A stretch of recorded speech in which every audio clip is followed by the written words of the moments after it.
प्रधान सचिव राजस्व विभाग से मेरे साथ हैं एडिशनल सेक्रेटरी अनन्या भट्टाचार्य जी, एडिशनल सेक्रेटरी प्रदीप आचार्य जी, और साथ में स्टेट प्रोजेक्ट ऑफिसर जो डिजास्टर मैनेजमेंट आपदा प्रबंधन रिलेटेड मैटर्स को हैंडल कर रहे हैं वो है। आज हम लोग यहाँ पे आपके सामने दो विषयों के बारे में बात करने के लिए प्रस्तुत हुए हैं। एक है डिजास्टर मैनेजमेंट यानी आपदा प्रबंधन और दूसरा ब्रू सेटलमेंट जो हो रहा है। तो उस विषय में पहले डिजास्टर मैनेजमेंट का लेते हैं।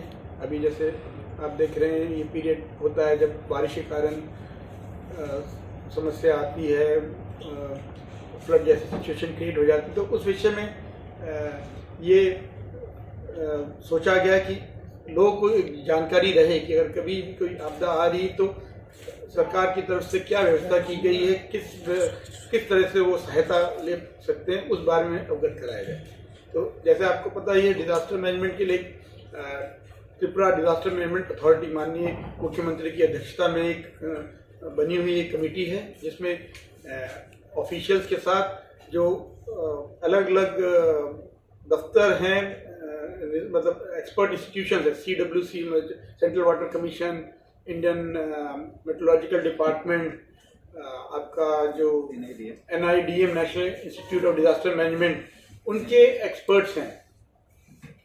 और बताइए तो नहीं मतलब मेनली जितने भी जो अलग अलग रिसर्च इंस्टीट्यूशंस हैं जो हम इस डिजास्टर मैनेजमेंट में हेल्प करते हैं, उनके प्रोफेसर्स और उनके साइंटिस्ट को लेके कमेटी बनी हुई ताकि अगर किसी भी विषय में हमें उनकी राय लेनी हो तो वो ले सके। इसके अलावा उनके अंडर में यहाँ पे डिस्ट्रिक्ट लेवल पे डिस्ट्रिक्ट डिजास्टर मैनेजमेंट अथॉरिटीज हैं जो DM के अंडर में काम करती हैं। और डिजास्टर मैनेजमेंट के मैटर्स के बारे में खबर लेने के लिए एक emergency operation control centre ESOC वो है यहाँ पे जस्ट सेक्रेटरीट के पास में, जहाँ पे फोन के थ्रू आप लोग 1070 उसके थ्रू कोई भी टोल फ्री नंबर खबर दे सकता है। इसी टाइप का टोल फ्री नंबर 1077 सभी डिस्ट्रिक्ट्स में है। वो वहाँ पे डिस्ट्रिक्ट का जो कंट्रोल सेंटर है, कंट्रोल रूम है, उसमें फ़ोन करके बता सकते हैं। और सर्विस एंड इमरजेंसी सर्विसेज का नाम दिया है और वो भी हमें इस डिजास्टर की कार्यों में पूरी तरीके से सहायता प्रदान कर रहे हैं। जैसे आपने पहले भी देखा होगा, जैसे बस फंस गई थी तो उन्होंने आगे बढ़ के दिया, तो उनको भी हम लोग पूरी हेल्प ले रहे हैं। उनको भी जो इक्विपमेंट, जो सोफिस्टिकेटेड व्हीकल वगैरह अरेंज कराने, वो हम लोग डिजास्टर मैनेजमेंट फंड से अवेलेबल करा रहे हैं। और इसके अलावा भी डिजास्टर के टाइम पे बहुत और सोफिस्टिकेटेड इक्विपमेंट की जरूरत पड़ती है, तो उसके लिए हमने करीब 45 टाइप के क्रिटिकल इक्विपमेंट्स को आइडेंटिफाई किया और जो 23 हमारे सब डिवीजन है उसमें उनको रखा हुआ है ताकि जरूरत पड़ने पर कंसर्न SDM उसको यूज कर पाए। इसके अलावा जो 12 TSR बटालियन है CTI जो गोकुल नगर में है, सेंट्रल ट्रेनिंग इंस्टीट्यूट और डिस्ट्रिक्ट हेडक्वार्टर, उन सब में भी ये क्रिटिकल इक्विपमेंट्स रखे हैं जिसमें मुख्यतः आप मोटर बोट हैं, आपके लाइव डिटेक्टर्स हैं, सेटेलाइट फोन हैं, नाइट विजन इक्विपमेंट हैं, कटर्स हैं, fire fighting and lighting equipments हैं, टेंट्स, स्ट्रेचर्स, एम्बुलेंसेज। अभी रिसेंटली इसी साल हम लोगों ने 4 से 5 एम्बुलेंस पर डिस्ट्रिक्ट दिया है SDRF फंड से, DMs ने प्रोक्योर करके वो कंसर्न CMO को अवेलेबल कराया है ताकि डिजास्टर में जो भी विक्टिम्स हैं उनको उपचार के लिए जल्दी से जल्दी सुविधा दी जा पाए। कोर्स है उसमें 4 कंपनीज को प्रशिक्षण दिया हुआ है ताकि वो इमीडिएटली जहां अलग अलग एरिया में डिप्लॉयड है वहां से कभी उनकी सहायता पड़े तो DMs उनको या SDMs उनको मोबिलाइज करके उनकी हेल्प ले सके। और इसके अलावा लेकिन इतने लोगों से काम नहीं होगा, हमें इसके लिए लोग चाहिए और उसके लिए वॉलंटियर्स की जरूरत होती है। तो वो सिविल डिफेंस वॉलंटियर, ये एक सेटअप को हम लोगों ने उसको एक्टिवेट किया है। पहले एक वेस्ट डिस्ट्रिक्ट में था, अगरतला तक ये सीमित था, उसको हमने सभी 8 डिस्ट्रिक्ट तक उसको स्पेंड किया है और उसके लिए नेसेसरी परमिशन जो गवर्नमेंट ऑफ इंडिया से चाहिए थे वो लिए हैं। और इसमें टोटल जो उद्देश्य है, जो एम रखा गया है कि हम इसमें 1% ऑफ द स्टेट पॉपुलेशन उनको इसका प्रशिक्षण दे दें। तो अब तक ऑलरेडी 1500 सिविल डिफेंस वॉलंटियर्स को अलग अलग फेज में हमने प्रशिक्षण दिया और ये प्रक्रिया लगातार जारी रहेगी। इसके अलावा एक आपदा मित्रा वॉलंटियर स्कीम, ये एक स्कीम है जो सिपाही जला से स्टार्ट हुई थी 2017 से 19 के समय में। उस समय 200 लोग हमने ट्रेन किया था। उसकी सफलता को देखते हुए हमने उसको बाकी और 7 डिस्ट्रिक्ट में भी उसका विस्तार किया है और सभी डिस्ट्रिक्ट से 100 लोगों को हम लोग वो दे रहे हैं। तो टोटल एक्चुअली हमारे 800 होते हैं जिनको हम लोग प्रशिक्षण देंगे। एक डिस्ट्रिक्ट में एक्चुअली सिपाही जला में 200 हो गया, तो 6 डिस्ट्रिक्ट में हम लोग कर रहे हैं और अब तक ऑलरेडी 250 लोग 250 वॉलंटियर्स की ट्रेनिंग हो चुकी। तो बाकी लोगों का भी फेज मैनर में आशा इसी साल ही हम लोग कर लेंगे। रेवेन्यू डिपार्टमेंट ने इसके अलावा जो भी वॉलंटियर्स करेंगे काम, उनको इस काम में कोई मतलब मन से पूरी उत्साह के साथ करें, उसके लिए ऑनरेरियम का भी प्रावधान किया। पर डे 200 रुपये अगर कभी उनकी सहायता ली जाती है तो वो देने के लिए भी हम लोगों ने व्यवस्था की है। इसके अलावा कभी भी डिजास्टर में आप देखेंगे, अगर कम्युनिकेशन प्रॉपर ना हो, आप एक दूसरे से अगर मतलब बातचीत ना कर पाए, अपनी बात को पहुंचा ना पाए, तो पूरे रिलीफ मेजर्स में मुश्किल आ सकती है। तो उसके लिए ऑलरेडी आजकल मोबाइल है, इंटरनेट है, उसके थ्रू तो हम लोग खबर देते ही हैं, लेकिन इवन सैटेलाइट फोन भी हम लोग के पास है। लेकिन इसके अलावा हैम रेडियो, ये एक ऑल्टरनेटिव कम्युनिकेशन नेटवर्क है जिसके थ्रू हम लोग अगर इस टाइप की व्यवस्था इंटरनेट वगैरह काम ना भी करें तो भी हम लोग अपनी बात दूसरी तरफ पहुंचा सकते हैं। तो इसको एक बड़े पैमाने पे इस बार उन्होंने लिया है कि हम हैम रेडियो के से प्रशिक्षित लोगों को एक पूरी टीम तैयार करें। उसके लिए यहाँ पे हम लोग 9 हैम रेडियो स्टेशन सेटअप करने जा रहे हैं, एक स्टेट में और बाकी 8 डिस्ट्रिक्ट में। और उसके लिए करीब 1500 लोग को ऑलरेडी हम लोगों ने प्रशिक्षण दे दिया है हैम रेडियो ऑपरेशन का। और इसको क्योंकि ये थोड़ा टेक्निकल काम है तो इसके लिए एक परीक्षा भी पास करनी पड़ती है लोगों को एग्जाम देके, तो उसमें भी काफी अच्छा रिस्पांस आ रहा है। लोग आगे बढ़ के इसको उसमें अपीयर हो रहे हैं और मोर देन 400 लोगों ने ऑलरेडी इसका लाइसेंस ले लिया है।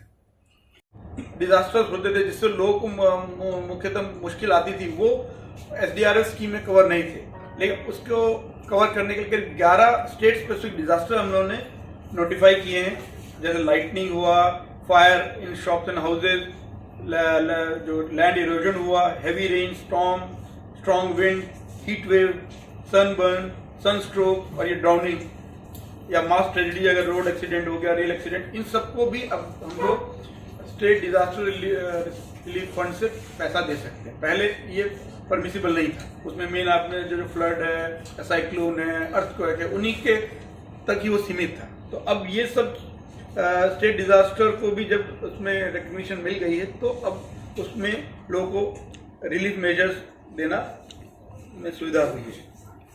और अर्ली वार्निंग सिस्टम, इसमें भी weather forecast, nowcast, lightning, early warning, ये सब का भी हम लोगों ने व्यवस्था की है। जो IMD है उनके फोरकास्ट हमें जैसे मिलते हैं, ये नाउकास्ट फोरकास्ट करीब 15 से आधा घंटा पहले बता देते हैं कि बारिश किस एरिया में आने वाली है, तो उससे एटलीस्ट आप कुछ चीज़ों को प्रिवेंटिव मेजर लेके बचा सकते हैं। तो ये होता है कभी डिजास्टर हुआ तो कोई वॉलंटियर्स चाहिए, लोग कैसे आके आपको हेल्प करें, तो उसमें सबसे पहले नेशनल डिजास्टर रिस्पांस फोर्स जो एक इस काम के लिए रिलीफ रिहेबिलिटेशन काम के लिए जिनको प्रशिक्षण दिया हुआ है कि कैसे सहायता प्रदान की जाए, वो एक NDRF की एक कंपनी, एक प्लाटून, वो CTI जो इंस्टीट्यूट है, सेंट्रल ट्रेनिंग इंस्टीट्यूट गोकुल नगर में, वहाँ पे उनका ऑफिस है, वो हमें अलग अलग कार्यों में इस दृष्टि से सहायता प्रदान करते रहते हैं। और अभी जैसे ये फ्लड के टाइम में हम लोग एक NDRF की एक अलग से टेम्परेरी टीम गुवाहाटी से कुमारघाट साइड में, कैलाश शहर में, वहाँ पे उनको स्टेशन करके रखते हैं ताकि अगर कभी कोई डिजास्टर आए, जैसे अभी फ्लड आ गया तो वहाँ पे रिवर में पानी बढ़ने से, तो इमीडिएटली लोकली अवेलेबल हो और उनके वहाँ तक पहुँचाने में समय नष्ट ना हो। और एक स्पेशल प्रोजेक्ट हम लोगों ने लिया है रिवर एम्बैंकमेंट स्टडीज करने के लिए, मनु और हावड़ा रिवर के लिए, जिसमें north east application centre NISAC Shillong में है, उनकी टीम उसको स्टडी करके एम्बैंकमेंट को मॉनिटर करके बताएगी कि किस टाइप से उस आपदा आने की संभावना बनती है। और लाइटनिंग सेफ्टी एक्टिविटीज़ 200 लोगों को हम लोगों ने प्रशिक्षण दिया है, और इम्प्रोवाइज लाइटनिंग अरेस्टर्स उसको भी बनाने के ऊपर लोगों को हम लोगों ने ट्रेनिंग दिया है कि कैसे लोकल सामान यूज़ करके आप ये लाइटनिंग अरेस्टर्स बनाएं, जिससे अगर लाइटनिंग होती भी है तो वो उसमें अरेस्ट हो जाए और किसी घर पे या किसी पर्सन पे उस पर ना गिरे। DMs and SDMs in general लगातार मॉनिटर करते रहते हैं सिचुएशन को, और इसके अलावा लोगों को इसके बारे में अवगत कराने के लिए स्कूल लेवल पे हर तीसरे सैटरडे को अर्थक्वेक के ऊपर उनका एक मॉक ड्रिल होता है। इसके अलावा स्कूल एजुकेशन डिपार्टमेंट की तरफ से जो उनके स्कूल सेफ्टी प्रोग्राम है उसमें भी ट्रेनिंग हम लोग स्टूडेंट्स को और टीचर्स को डिजास्टर मैनेजमेंट प्लान के ऊपर देते रहते हैं। और विलेज लेवल तक हम लोग के ये डिजास्टर मैनेजमेंट प्लान होते हैं जो हर साल हम लोग अपडेट करते हैं। तो विलेज लेवल, उसके ऊपर सब डिवीजन पे डिस्ट्रिक्ट लेवल। तो आइडिया यही रहता है कि वॉलंटियर्स जो जिनको रिस्पॉन्सिबिलिटी दी गई है विलेज, सब डिविजनल या डिस्ट्रिक्ट लेवल पे, अगर कोई भी आपदा वो देखते हैं, कोई भी समस्या आती है, तो अपने आप ही बिना उनको कुछ बोले वो अपने आप काम में लग जाएंगे और रिलीफ मेजर देने में सहायता देंगे। वहाँ पे कंसर्न जो भी एसडीएम, डीएम जिनके थ्रू जो भी काम हो रहा है वो उसमें हेल्प करें। तो सेंट्रल ट्रेनिंग इंस्टीट्यूट जो गोकुल नगर में, वो हमारा एक ट्रेनिंग का एक मेन सेंटर है जिसके थ्रू हम लोग ये प्रशिक्षण देते हैं। और बाहर गवर्नमेंट ऑफ इंडिया की और भी जो एमएचए के थ्रू ट्रेनिंग प्रोग्राम्स होते हैं वहाँ भी हम अपने ऑफिसर्स को समय समय पर भेजते रहते हैं। जो लाए जाने की ज़रूरत है उस पर हम लोग की नज़र रहती है। तो ये हमारी आपसे यही रिक्वेस्ट है कि आप लोग जब भी कोई अगर का डिजास्टर होता है, उसमें समस्या है, वो तो आप दिखाएं, लेकिन उसमें जो वॉलंटियर्स लगे हैं जो अच्छा काम करके लोगों को बचा रहे हैं, उनके काम को भी नज़र में लाएं लोगों के, ताकि उससे लोगों को प्रोत्साहन मिले। धन्यवाद।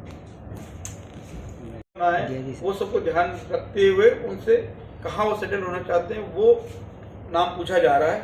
आशा है इस महीने के एंड तक जो टाइमलाइन दिया गया है उसमें सभी परिवार कहाँ सेटल होना चाहते हैं वो अपने चॉइस बता देंगे।